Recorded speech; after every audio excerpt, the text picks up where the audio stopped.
Olá, gente amiga, gente abençoada do nosso Senhor Jesus. Que estejam todos na graça e na paz do nosso Senhor e Salvador Jesus Cristo. Amém? Quero que você esteja alegre, que tenha sido um dia de bênção, um dia de vitória na sua vida. Quero convidar você que ainda não se inscreveu em nosso canal, vai lá, se inscreva, compartilhe, nos ajude a divulgar a palavra de Deus através do nosso canal. Hoje, dando continuidade as 7 igrejas da Ásia, as 7 igrejas reveladas ao apóstolo João. Chegamos na igreja de Filadélfia, no capítulo 3, estarei lendo com vocês, a partir do versículo 7, que nos diz assim: Ao anjo da igreja em Filadélfia, escreva: Estas são as palavras daquele que é santo e verdadeiro, que tem a chave de Davi. O que ele abre, ninguém pode fechar, e o que ele fecha, ninguém pode abrir. Conheço as suas obras. Eis que coloquei diante de você uma porta aberta que ninguém pode fechar. Sei que você tem pouca força, mas guardou a minha palavra e não negou o meu nome. Tremendo, né? Eu quero fazer aqui um comentário antes de nós entrarmos nos versículos, passo a passo. A igreja de Filadélfia era uma igreja extremamente amorosa, extremamente dedicada à prática do amor e guardava a fidelidade para com Deus. Isso é muito importante na obra de Deus.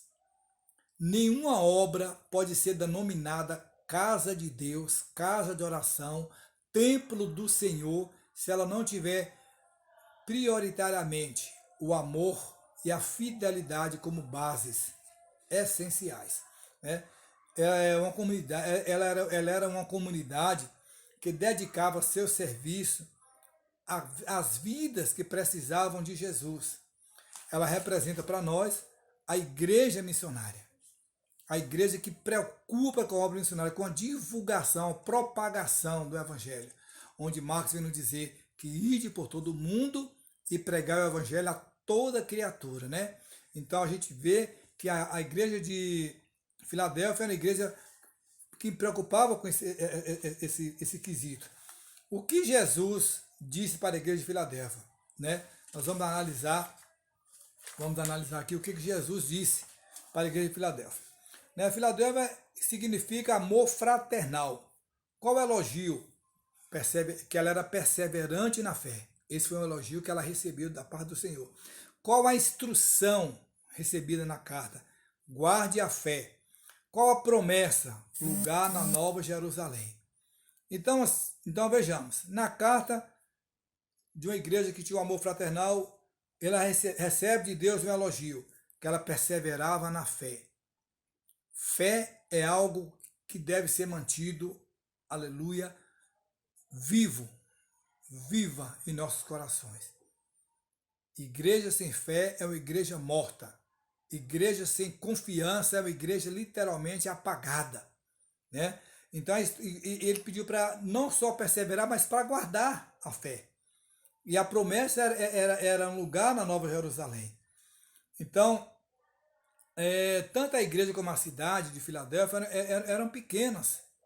Eram pequenas. A igreja, e para isso eu quero deixar algo aqui, igreja pequena, ela não significa que é esquecida por Deus. Deus não vai levar somente templos suntuosos, igrejas grandes, ricas, poderosas. Deus se preocupa com quem tem compromisso com a palavra de Deus, com quem persevera na fé, com quem guarda a fé. Então a igreja era pequena, a cidade era pequena, mas não era esquecida por Deus. Isso não significava que ela era esquecida pelo Senhor. Então o nome Filadélfia significa amor fraternal, como falamos anteriormente. E a cidade foi chamada assim. Por que foi dado o nome de igreja fraternal? Em homenagem ao seu fundador, o rei de Pérgamo, né? Átalo II, que tinha o apelido de Filadelfo I. Filadélfia não recebeu críticas do Senhor Jesus. Olha que coisa interessante. Ela não recebeu nenhuma crítica, nenhuma advertência da parte do nosso Senhor Jesus, porque eram fiéis em tudo. Oh, glória a Deus, irmãos. Coisa tremenda. Sabe aquele crente que toda igreja deseja. Aquele crente que não precisa você perguntar por que ele faltou no culto, aquele crente que é dizimista fiel, é ofertante fiel, que é preocupado, é dedicado à casa de Deus, ele se preocupa com o bem-estar espiritual, material e social da casa de Deus. Não é isso? Eles eram fiéis em tudo. Interessante notar, veja bem, que mesmo sendo de origem de Pérgamo, Filadélfia não cometeu os mesmos pecados dos seus fundadores. Ou seja, eu não me contamino com esse mundo. Eu não me contamino com erro. Tá certo? Então, palavras-chave do texto, a gente viu aqui alguns versículos muito importantes. No versículo 7 fala de chaves de Davi. Né? Jesus veio cumprir a promessa de um rei que se assentaria para sempre no trono de Davi. É o que está escrito em 1 Reis, capítulo 9. Né? Isaías falou sobre a chave do trono de Davi. Isaías diz: porei sobre meu ombro a chave da casa de Davi. Ele abrirá e ninguém fechará, fechará e ninguém abrirá. Isaías 22, 2. Somente Cristo tem o direito, amém, de admitir ou excluir pessoas do reino de Deus. Somente Ele tem o direito. Ninguém, somente Jesus. Tá? Só Ele pode admitir ou não pessoas para o reino de Deus. Os judeus reivindicavam essa exclusividade, esse privilégio de entrar no reino. Não, mas somente Cristo tem o direito de admitir ou não as pessoas. No versículo 7 ainda ele fala assim: abre e ninguém fecha. Fecha e ninguém abre. É a porta aberta, a porta do reino. A porta da graça ainda está aberta. Tá certo? Oportunidades ainda existem para você realizar a obra de Deus. Ainda há tempo de você fazer a obra, de cumprir o chamado de Deus na tua vida. Tá? Ainda fala, tem pouca força, aparentemente fraco, mas forte para Deus. 2 Coríntios 12. Não negaste o meu nome, ó, firmeza na fé. Nunca neguemos o nome do nosso Senhor. Nunca deixamos de, na igreja eu sou crente, no meu trabalho eu não aguento desaforo. Na igreja eu sou crente, mas em casa eu sou desaforado, eu sou rebelde. Não, nunca negou a fé. Era genuinamente crente. Então, eles eram fiéis em tudo. Fiéis em tudo. Versículo 7 ele chama sinagoga de Satanás. Né? Ele tem um termo também, sinagoga de Satanás. O que seria sinagoga de Satanás? Cristãos judaizantes que por isso negavam Jesus. Apocalipse 2,9. Né? Então, perigo negar Jesus. Então, não é porque eu estou diante da autoridade, diante do meu chefe de trabalho, que eu vou omitir que eu sou um cristão. Não, eu sou um cristão o tempo todo. Eu sou um cristão porque eu estou aguardando a vinda do meu Salvador. Amém? Versículo 9, prostrar-se a seus pés. Ou seja, o que significa? É se humilhar para pedir perdão. É reconhecer que somos falhos, que somos pecadores. Tá certo? Então, no versículo ainda 10, mais adiante, vamos ler aqui, diz assim a palavra de Deus. Olhe bem, versículo 10. Visto que você guardou a minha palavra de exortação, a perseverança, eu também o guardarei na hora da provação que está por vir. Ou seja, ele me prometeu, se eu guardar, receberei a coroa. Se eu perseverar na fé, receberei a coroa. Por que eu vou abandonar Jesus? Por que eu vou abandonar Jesus? Então, explicando aqui rapidamente o versículo 10, que há de vir sobre qual a provação que há de vir pelo mundo, qual a provação que há de vir, qual a tormenta que há de vir sobre o mundo, a grande tribulação, Mateus 24, 21. E que coroa é essa? É a recompensa, é o galardão para os salvos em Cristo, que serão do arrebatamento, aqueles que irão na primeira fase, os que subirão no arrebatamento da igreja, que serão galardoados, que serão julgados para galardão, serão julgados para recompensa. Aleluia! No versículo 12 ele diz aqui, no livro, farei do vencedor uma coluna no santuário do meu Deus, e dali jamais sairá, e escreverei o nome dele o nome do meu Deus e o nome da cidade do meu Deus, a Nova Jerusalém. O que quer dizer o versículo 12? Gravarei sobre ele, ó. A coluna, muitas vezes, recebia um nome em homenagem a alguém. Nessa coluna seria gravada, né, o nome do meu Deus, o grande eu sou. Lembra de Moisés? Em nome de quem eu vou, Senhor? Diga que o grande eu sou. Aleluia. Tremendo isso, né? O nome da cidade do meu Deus, a Nova Jerusalém. Cidadania celestial. Cidadania celestial. Então, irmãos, nós estamos aqui esclarecendo alguns pontos da igreja de Laodiceia, de Filadélfia, desculpe, para vocês. A igreja passou por vários avivamentos. Ela passou por vários períodos tremendos. O movimento pietista do ano 1700, o movimento dos morávios, 1727, o movimento metodista, 1738, movimentos missionários, em 1750. Grandes pregadores, diz a história, lutaram pelo renascimento da igreja verdadeira. De fato, esse período da história cristã, muitas portas se abriram para missões. Daí a importância da obra missionária. Daí a importância de estar inserido no mesmo espírito, na mesma fé, nunca deixar a fé ser abalada por nada. Crente fiel não se abala.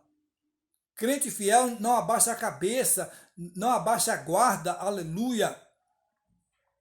Avivalistas, missionários que marcaram o mundo, né? Nós temos aqui John Edwards, né? Temos aqui John Wesley, vários. Então não vou citar nomes, são muitos nomes, homens de Deus que deixaram uma história, deixaram um nome, um legado. Esses homens de Deus foram usados para grandes despertamentos espirituais. Para grandes despertamentos espirituais por várias regiões do mundo. E a igreja de Filadélfia passou por esses momentos maravilhosos. Né? Passou por momentos maravilhosos. E ela não deixou o amor, não deixou a obra missionária. Então, trazendo para nossos dias atuais, pensa aí, irmãos, 1700, 1727, 1738, 1750, vários avivalistas, grandes pregadores lutaram pelo renascimento da igreja verdadeira. E hoje está carente, está escasso. De fato, esse período da história cristã, muitas portas se abriram. Muitas portas se abriram. Tá? Filadélfia nos ensina sobre ser uma igreja abençoada. Tá? Ela nos exemplifica um padrão de como ser uma igreja abençoada, fiel ao Senhor. Não importa o que aconteça, não importa as dificuldades, não importa as lutas. Tomemos o exemplo de uma igreja tão maravilhosa como foi a igreja de Filadélfia. Tá certo? Quando a igreja realiza o seu papel missionário, ela está cumprindo a vontade de Deus. Tá? Ela está cumprindo a vontade de Deus para restabelecimento, para estabelecer o reino de Deus. Tá? Quando a igreja ela faz a vontade do Senhor, ela está solidificando a palavra na terra e estabelecendo o reino de Deus ali. Amém?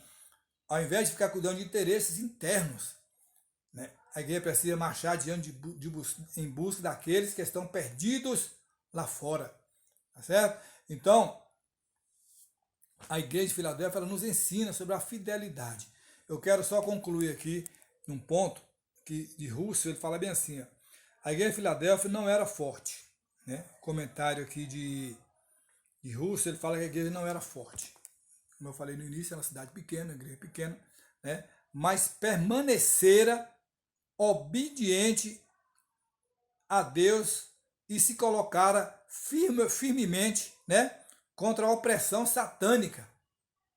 Passou por dificuldade, tinha Pérgamo, mas eles se mantiveram aqui uma igreja fiel e uma igreja amorosa, tá certo? Então, concluindo aqui, a igreja de Filadélfia nos ensina sobre fidelidade a Deus e amor ao próximo.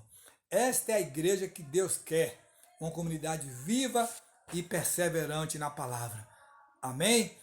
Que Deus possa abençoar, que esse estudo possa lhe trazer grandes reflexões sobre o amor, né? E a fidelidade ao próximo. Que Deus nos abençoe e amanhã nós estaremos concluindo, querendo Deus, a igreja de Laodiceia, fechando esse ciclo das 7 igrejas da Ásia, conforme havia nos pedidos alguns inscritos. Nós estamos aqui, pela graça e misericórdia do Senhor, compartilhando com vocês. Amém? Que Deus abençoe. Até o nosso próximo convite, nosso vídeo. Se inscreva, amém? E amanhã traremos o vídeo sobre Laodiceia, a 7ª e última casa das igrejas da Ásia, tá bom? Fiquem com Deus, um grande abraço, se inscreva, compartilhe. Deus abençoe a todos, em nome de Jesus.